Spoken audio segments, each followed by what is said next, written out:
Exit poll ഫലങ്ങളുടെ അടിസ്ഥാനത്തിൽ BJP. ഇതിനകം തന്നെ വോട്ടർമാർക്ക് നന്ദിയും പറഞ്ഞു കഴിഞ്ഞിരിക്കുന്നു. അതെ, വീരേന്ദ്ര സച്ചിദേവിയുടെ സ്റ്റേറ്റ്മെന്റ് വന്നു കഴിഞ്ഞിരിക്കുന്നു. നമുക്കിപ്പം പി ആർ സുനിൽ ചേരുന്നുണ്ട്, ഒപ്പം തന്നെ നോബൽ മാരിക്കാരനും ജോയ്സ് ഡാനിയലുമുണ്ട്. നമുക്ക് പി ആർ സുനിലേക്ക് ഒരിക്കൽ കൂടി പോകാം. പി ആർ സുനിൽ, ഇപ്പോൾ ബി.ജെ.പി. വലിയ ആത്മവിശ്വാസത്തിലാണ്. എക്സിറ്റ് പോൾ ഫലങ്ങൾ എക്സാക്ട് പോളുകളായിരിക്കുമെന്ന് തന്നെ അവർ വിശ്വസിക്കുന്നു. അവരുടെ ഡോർ ടു ഡോർ ക്യാമ്പയിൻ, നേരത്തെ സൂചിപ്പിച്ചതുപോലെ ഡ്രോയിങ് റൂമുകളിലുള്ള RSSന്റെ 1,00,000-ഓളം വരുന്ന മീറ്റിംഗുകൾ, ഇതെല്ലാം ഫലം കണ്ടു എന്ന വിശ്വാസത്തിലാണ്. അവരുടെ പോൾ മാനേജ്മെന്റും പോൾ സ്ട്രാറ്റജിയും വിജയിച്ചു.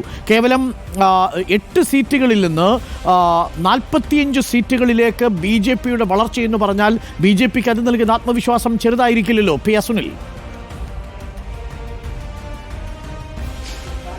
അരുൺ, തീർച്ചയായും ബി.ജെ.പി. ഏറ്റവും മികച്ച ഒരു പ്രചരണ തന്ത്രം തന്നെയാണ് ദില്ലിയിൽ പയറ്റിയത് എന്ന കാര്യത്തിൽ യാതൊരു സംശയവുമില്ല. വളരെ കൃത്യമായി അവരുടെ പ്രചരണം ബി.ജെ.പി. മുന്നോട്ട് കൊണ്ടുപോയി. കഴിഞ്ഞ കാലങ്ങളിലെ ബി.ജെ.പിയുടെ വോട്ട് ശതമാനം പരിശോധിച്ചാൽ എല്ലാ തെരഞ്ഞെടുപ്പിലും ബി.ജെ.പി. നില മെച്ചപ്പെടുത്തിയിട്ടേ ഉള്ളൂ. കഴിഞ്ഞ 2015 വോട്ട് ശതമാനവും 2020 വോട്ട് ശതമാനം നോക്കിയാലും ബി.ജെ.പി. നില മെച്ചപ്പെടുത്തിയിട്ടേ ഉള്ളൂ. ഇപ്പോൾ ഒരു കുതിച്ചുചാട്ടം ബി.ജെ.പി. നടത്തുന്നു. ദില്ലിയിൽ സ്ത്രീ വോട്ടർമാരുടെ സ്വാധീനം ഇത്തവണ നിർണായകമായിരുന്നു എന്ന കാര്യത്തിൽ യാതൊരു സംശയമില്ല. 71 ലക്ഷം സ്ത്രീ വോട്ടർമാരുണ്ട് ദില്ലിയിൽ. 1.5 ലക്ഷം വോട്ടർമാരിൽ 71 ലക്ഷം സ്ത്രീ വോട്ടർമാർ. ഈ സ്ത്രീ വോട്ടർമാരെയും ബി.ജെ.പി. കൃത്യമായി ഉന്നം വെച്ചിരുന്നു. നമുക്കറിയാം 2,500 രൂപ എല്ലാ മാസവും സ്ത്രീ വോട്ടർമാർക്ക് അവരുടെ ബാങ്ക് അക്കൗണ്ട് വഴി എത്തിക്കുമെന്ന ബി.ജെ.പിയുടെ പ്രഖ്യാപനം. മഹാരാഷ്ട്രയിൽ വിജയിച്ചതാണ് ലാഡ്ലി ബഹൻ മോഡൽ. മധ്യപ്രദേശിൽ നിന്ന് മഹാരാഷ്ട്രയിൽ പോയി ലാഡ്ലി ബഹൻ മോഡൽ വാഗ്ദാനം മഹാരാഷ്ട്രയിൽ നിന്ന് ദില്ലിയിലേക്ക് വന്നു. ആ പ്രഖ്യാപനം ബി.ജെ.പി. നടത്തിയതിന് തൊട്ടു പിന്നാലെ അരവിന്ദ് കെജ്രിവാൾ പറഞ്ഞത് ആം ആദ്മി പാർട്ടിയുടെ ശൈലി ബി.ജെ.പി. മോഷ്ടിച്ചു എന്നാണ് അരവിന്ദ് കെജ്രിവാൾ ആരോപണമായി ഉന്നയിച്ചത്. അപ്പോൾ ഏതൊക്കെ പോക്കറ്റുകളാണ് പിടിക്കേണ്ടത് എന്നത് കൃത്യമായി പരിശോധിച്ച് വിലയിരുത്തി ആ പോക്കറ്റുകൾ പിടിക്കാനുള്ള നീക്കങ്ങൾ ബി.ജെ.പി. ശക്തമായി നടത്തി. അത് വിജയിക്കുന്നു എന്ന് വേണമെങ്കിൽ ഈ എക്സിറ്റ് പോൾ സർവേകൾ ശരിയാവുകയാണെങ്കിൽ നമുക്ക് വിലയിരുത്താം. അപ്പോൾ സ്ത്രീ വോട്ടർമാർ നിർണായകമായ ദില്ലിയിൽ സ്ത്രീ വോട്ടർമാരുടെ പിന്തുണ കൃത്യമായി നേടാനുള്ള വാഗ്ദാനങ്ങൾ നൽകി പ്രചരണ തന്ത്രങ്ങളുമായി ബി.ജെ.പി. മുന്നോട്ട് പോയി. മുതിർന്ന പൗരന്മാർക്കുള്ള ആനുകൂല്യം, അങ്ങനെ ഒരുപാട് വാഗ്ദാനങ്ങളാണ്. 3 ഘട്ടമായിരുന്നു ഇത്തവണ ബി.ജെ.പിയുടെ പ്രകടന പത്രിക.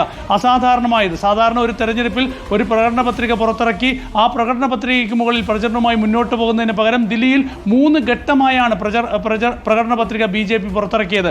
ഏറ്റവും ഒടുവിലത്തെ പ്രകടന പത്രിക പുറത്തിറക്കിയത് കേന്ദ്ര ആഭ്യന്തരമന്ത്രി അമിത്ഷാ തന്നെയായിരുന്നു. അങ്ങനെ സൂചിപ്പിച്ചതുപോലെ 54% വോട്ടാണ് കഴിഞ്ഞ നിയമസഭാ തെരഞ്ഞെടുപ്പിൽ ആം ആദ്മി പാർട്ടിക്ക് കിട്ടിയിട്ടുള്ളത്. 39% വോട്ടാണ് ബി.ജെ.പിക്ക് കിട്ടിയിട്ടുള്ളത്. അവർ തമ്മിലുള്ള ഡിഫറൻസ് എന്ന് പറയുന്നത് 15% വോട്ടാണ്. ഈ 15% വോട്ടെന്ന് പറയുന്നത് ഒരു ചെറിയ മാർജിൻ അല്ല. അതുമാത്രവുമല്ല, അവർക്കിപ്പോൾ നിലവിൽ ബി.ജെ.പിക്ക് 8 സീറ്റാണുള്ളത്. ഇനി അവർക്ക് ഭൂരിപക്ഷം കിട്ടണമെങ്കിൽ 28 സീറ്റ് അധികം കിട്ടണം. അതായത് 15% വോട്ടിനെ ഓവർകം ചെയ്യണം, 28 സീറ്റ് അധികമായി കിട്ടണം. അത്രയേറെ വലിയ ഒരു തിരിച്ചുവരവ് നടത്താൻ പാകത്തിൽ ആം ആദ്മി പാർട്ടി ഡൽഹിയിൽ അത്ര അൺപോപ്പുലർ ആണോ സുനിലെ?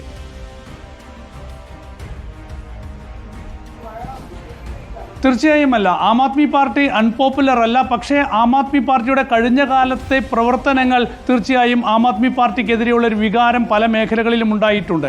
ഞാൻ നേരത്തെ ചൂണ്ടിക്കാണിച്ചതുപോലെ തന്നെ ആം ആദ്മി പാർട്ടിയുടെ ഏറ്റവും ശക്തമായ വോട്ട് ബാങ്ക് എന്ന് പറയുന്നത് ഇവിടുത്തെ ചേരി പ്രദേശങ്ങളും പ്രത്യേകിച്ച് ഇവിടുത്തെ അനധികൃത കോളനികളുമൊക്കെയാണ്. ഈ കോളനികളിൽ നിന്നുള്ള വോട്ടുകളാണ് ആം ആദ്മി പാർട്ടിയുടെ കരുത്ത് എന്ന് പറയുന്നത്. ആം ആദ്മി പാർട്ടി ദില്ലിയിൽ അധികാരത്തിൽ വന്നത് ഈ അനധികൃത കോളനികൾ നിയമവിധേയമാക്കും എന്ന് പ്രഖ്യാപിച്ചിട്ടാണ്. പക്ഷേ അത് ആം ആദ്മി പാർട്ടിക്ക് പ്രഖ്യാപിക്കാൻ കഴിഞ്ഞില്ല. ഇത്തവണ ബി.ജെ.പി. ഏറ്റവും ഒടുവിലത്തെ പ്രകടന പത്രികയിൽ ഇത്തവണ ബി.ജെ.പി. നടത്തിയിരിക്കുന്ന വാഗ്ദാനം എന്നത് ഈ 700 അനധികൃത കോളനികൾ, അനധികൃത മേഖലകൾ നിയമവിധേയമാക്കും. നിയമവിധേയമല്ലാതെ പ്രവർത്തിച്ചു എന്ന് കണ്ട് അടച്ചുപൂട്ടിയ കച്ചവട സ്ഥാപനങ്ങളെല്ലാം തുറന്ന് പ്രവർത്തിക്കും. അങ്ങനെ എല്ലാ മേഖലകളിലും വലിയ വാഗ്ദാനങ്ങളായിരുന്നു ബി.ജെ.പി. നൽകിയത്. അപ്പോൾ അത്തരം മേഖലകളിലൊക്കെ വോട്ടുകൾ വലിയ തോതിൽ പിളരാനുള്ള സാധ്യത ആ വാഗ്ദാനത്തിന് പിന്നാലെ ഉണ്ടായിരുന്നു. ആം ആദ്മി പാർട്ടിയുടെ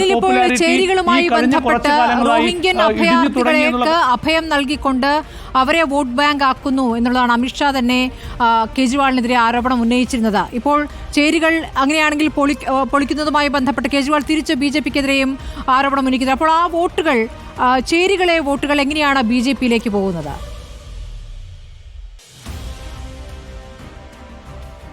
ചേരികളുടെ പുനരധിവാസം എന്നത് BJPയുടെ പ്രധാനപ്പെട്ട ഒരു വാഗ്ദാനമാണ് ഈ തെരഞ്ഞെടുപ്പിൽ. കാരണം നോക്കൂ, ചേരികൾ എന്നത് ദില്ലി അതിശോച്യമായ അവസ്ഥയിലാണ് ദില്ലിയിലെ എല്ലാ ചേരികളും. ഞാനിവിടെ നമ്മുടെ പാർലമെന്റിന് വെറും 5 കിലോമീറ്റർ അപ്പുറത്തുള്ള അണ്ണാനഗറിലുള്ള ഒരു ചേരിയിൽ പോയിരുന്നു. 1350-ലധികം കുടിലുകളാണ്. കഴിഞ്ഞ എത്രയോ വർഷമായി അവിടുത്തെ റെയിൽവേ ട്രാക്കിന് സമീപത്ത് ജീവിക്കുന്ന മനുഷ്യരാണ്. അവരുടെ ജീവിതത്തിൽ ഒരു മാറ്റവുമില്ല. അത് നിലനിർത്തി പോകുന്ന ഒരു സാഹചര്യം മാത്രമാണ്. അതിനപ്പുറത്തേക്ക് അവർക്ക് വളരാനോ അവർക്ക് സ്വന്തമായൊരു വീടുണ്ടാകാനോ ഉള്ളൊരു സാഹചര്യമില്ല. ആ സാഹചര്യം കൃത്യമായി BJP ഈ തെരഞ്ഞെടുപ്പിൽ ഉപയോഗിച്ചു എന്നുള്ള കാര്യത്തിൽ യാതൊരു സംശയവുമില്ല. ഈ ചേരി നിവാസികൾക്ക് വീട് വെച്ച് നൽകും, അവർക്ക് മെച്ചപ്പെട്ട സൗകര്യം നൽകും എന്നൊക്കെയായിരുന്നു BJPയുടെ വാഗ്ദാനം. മാത്രമല്ല സ്ത്രീ വോട്ടർമാർ, സ്ത്രീകൾക്കുള്ള ആനുകൂല്യം, ഇത് രണ്ടും ദില്ലിയിൽ സ്വാധീനം ചെലുത്തിയിട്ടുണ്ട്. ദില്ലി വോട്ടർമാരെ യഥാർത്ഥത്തിൽ ഡൽഹിയിൽ ആധിപത്യത്തിലേക്ക് വരുന്നത് അരവിന്ദ് കെജ്രിവാൾ എന്ന് പറയുന്ന ഒരാള് ഡൽഹിയിലെ ചേരി പ്രദേശങ്ങളിലൂടെ നടന്ന് അവിടുള്ള ആളുകൾക്ക് ആധാർ കാർഡ് സംഘടിപ്പിച്ചു കൊടുത്തു, ഇലക്ട്രിസിറ്റി കണക്ഷൻ സംഘടിപ്പിച്ചു കൊടുത്തു, റേഷൻ കാർഡ് സംഘടിപ്പിച്ചു കൊടുത്തു. ഈ രീതിയിൽ ആം ആദ്മി പാർട്ടിയെ പോപ്പുലർ ആക്കുന്ന യഥാർത്ഥത്തിൽ ഈ ചേരികളിലും ജുഗ്ഗികളിലും ഒക്കെയുള്ള അരവിന്ദ് കെജ്രിവാളിന്റെയും അദ്ദേഹത്തിന്റെ പാർട്ടിയുടെയും പ്രവർത്തനമായിരുന്നു. ആ അർത്ഥത്തിൽ ഒരു വലിയ വിശ്വാസം ചേരി നിവാസികൾക്ക് അരവിന്ദ് കെജ്രിവാളിനോട് ഉണ്ടാകുകയും അതൊരു വോട്ട് ബാങ്കായി മാറുകയും അങ്ങനെ ആം ആദ്മി പാർട്ടി അവിടെ യഥാർത്ഥത്തിൽ അധികാരത്തിൽ വരികയാണ് ചെയ്തത്. ഇപ്പോൾ നോക്കൂ, സുനിൽ പറഞ്ഞതുപോലെ യഥാർത്ഥത്തിൽ ആ പ്രകടന പത്രികയിൽ ഈ പറയുന്ന എല്ലാ അനധികൃത കോളനികളും നിയമവിധേയമാക്കും എന്ന് പറയുമ്പോൾ ആ പ്രകടന പത്രികയ്ക്ക് പുറത്ത് ആരാണ് ആ പ്രഖ്യാപനം ഡൽഹിയിൽ നടത്തിയതെന്നറിയാമോ നിങ്ങൾക്ക്? സാക്ഷാൽ നരേന്ദ്രമോദിയാണ്. ഇന്ത്യയുടെ പ്രധാനമന്ത്രി തന്നെ നേരിട്ട് വന്നിട്ടാണ് ഈ അനധികൃത കോളനികളെല്ലാം നിയമവിധേയമാക്കുമെന്ന് പ്രഖ്യാപിക്കുന്നത്. ഇനി വളരെ പ്രധാനപ്പെട്ട ഒരു കാര്യം എന്ന് പറയുന്നത് ഈ അർത്ഥത്തിൽ അവർക്ക് എന്താ പറയുക, അതുപോലെ തന്നെയാണ് സുനിൽ സൂചിപ്പിച്ച രണ്ടാമത്തെ, അതോടുകൂടി ഈ ചേരി വിഭാഗങ്ങൾക്ക് ഒരടുപ്പം BJPയിലേക്ക് ഉണ്ടാകുന്നു. ഇനി രണ്ടാമത്തെ കാര്യം സുനിൽ സൂചിപ്പിച്ച വളരെ പ്രധാനമാണ്, അത് സ്ത്രീ വോട്ടർമാരെന്ന് പറയുന്നത്. 70 ലക്ഷത്തോളം സ്ത്രീ വോട്ടർമാർ അവിടെ ഉണ്ട്. ഏതാണ്ട് ഓൾമോസ്റ്റ് 45% വോട്ടേഴ്സ് എന്ന് പറയുന്നത് സ്ത്രീകളാണ്. അവിടെ നോക്കൂ, 2500 രൂപയാണ് കേട്ടോ കൊടുക്കാൻ പോകുന്നത്. അവിടെ തീരുന്നില്ലോ ഈ പ്രശ്നം. ഈ പിന്നെ എന്താ വെച്ചാൽ വീട്ടിലെ പാചകവാദം സ്ത്രീകളുടെ മാത്രം പ്രശ്നമാണെന്ന് ഞാൻ പറയുന്നില്ല, പക്ഷേ അതൊരു വളരെ പ്രധാനപ്പെട്ട വിഷയമാണ്. 500 രൂപയ്ക്ക് സിലിണ്ടർ കൊടുക്കുമെന്ന് മാത്രമല്ല, ഗർഭിണികളായ സ്ത്രീകൾക്ക് 18,000 രൂപ. അത് മാത്രമല്ല, ഈ പറയുന്ന ഹോളിയുടെ ദിവസവും ദീപാവലിയുടെ ദിവസവും സിലിണ്ടർ തീർന്നാൽ അന്ന് ഫ്രീ ആയിട്ട് കൊടുക്കും. അതെ, ആ രീതിയിലാണ്. അന്ന് തീർന്നാൽ ആ ദിവസം